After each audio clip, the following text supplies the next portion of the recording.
Christ m'aime d'abord comme mon sauveur. Deuxièmement, comme un père qui me reprend et me corrige. Troisièmement, comme une mère pour me consoler. Quatrièmement, comme un ami pour partager tous ses secrets. Cinquièmement, comme un frère pour être mon compagnon et mon partenaire dans mes afflictions, mes peines et mes fardeaux. Sixièmement, comme mon roi céleste pour ma protection, ma sécurité et ma prospérité. Et septièmement, comme un fiancé pour me rendre semblable à lui-même, pour partager avec moi sa gloire et sa beauté, et pour vivre en union avec moi. Le Saint-Esprit est appelé le consolateur car il peut apporter en moi l'amour divin, en ces 7 aspects, dans sa pleine mesure. Si dans votre expérience du Saint-Esprit vous ne trouvez pas l'amour, il y a quelque chose de faux. Certaines personnes parlent de plénitude, mais ont un cœur partagé. Elles disent des choses mauvaises, elles font beaucoup de choses honteuses. Il n'y a pas d'amour, pas de sympathie, pas de compréhension, pas de douceur, pas de gentillesse. Il n'y a pas d'amour divin. Le Saint-Esprit est mon consolateur, car il peut apporter en moi, jour après jour, ces 7 aspects de l'amour divin, dans leur plénitude comme un fleuve. Le 4e nom du Saint-Esprit est donné dans Jean 16,13.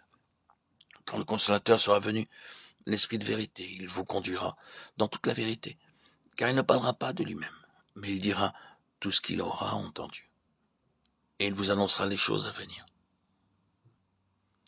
L'Esprit de vérité m'enseignera jour après jour les choses à venir, et en même temps me donnera une claire compréhension du plan du salut complet. Car par le Saint-Esprit, nous savons clairement comment devenir juste et droit devant Dieu, comment tous nos péchés sont pardonnés, comment le Seigneur lui-même est notre sanctification et notre justice. Il dit également, je vous montrerai les choses à venir. Nous saurons intérieurement, avant qu'elle arrive, qu'une chose va arriver. Dieu a promis que le Saint-Esprit nous préviendrait en disant, sois prudent, ne va pas de ce côté, sois prudent, ne prends pas ce chemin. C'est comme cela que nous sommes sauvés, quelquefois, de manière extérieure ou intérieure, en recevant des messages de Dieu, des pensées qui nous alertent.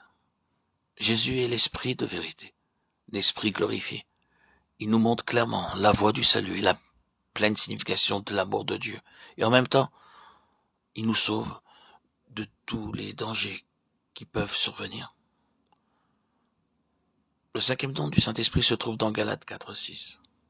Et parce que vous êtes fils, Dieu a envoyé dans mon cœur l'Esprit de son Fils, lequel crie « Abba, Père ». Au verset 7 aussi, ainsi, tu n'es plus esclave, mais fils. Et si tu es fils, tu es aussi héritier par la grâce de Dieu.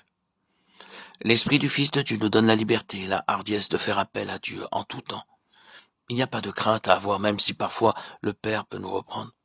Nous avons la hardiesse d'aller directement au trône de Dieu. Nous savons que, quoi qu'il fasse pour nous corriger, son amour ne change jamais. Dieu peut nous reprendre, mais son amour est encore là. Aussi, il nous dit, je vous ai donné l'esprit des fils.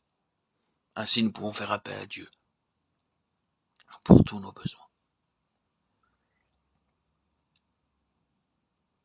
Dieu dit dans Jérémie 33,3, invoque-moi et je te répondrai, je t'annoncerai de grandes choses, des choses cachées que tu ne connais pas.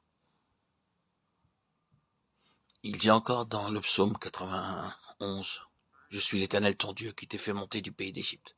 Ouvre ta bouche et je la remplirai.